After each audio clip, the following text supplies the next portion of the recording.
Hello and welcome back to another video.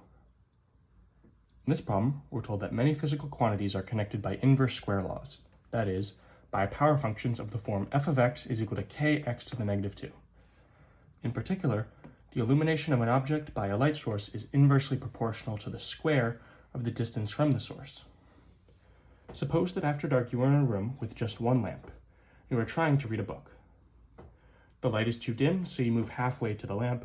How much brighter is the light? So using our formula here, f of x is equal to kx to the negative 2, right? This is k over x squared.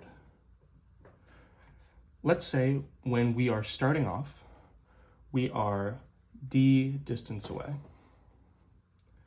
This is the starting point. Therefore, f of d is equal to k over d squared.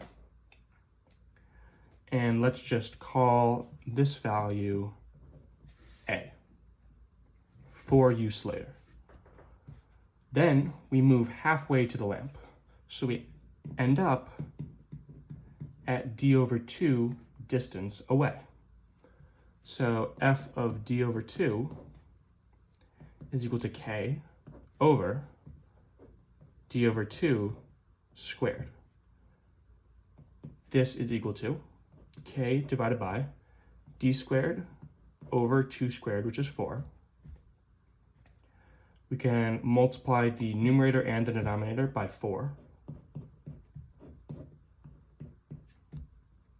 This will give us 4k over d squared, which is 4k over d squared, which is 4a.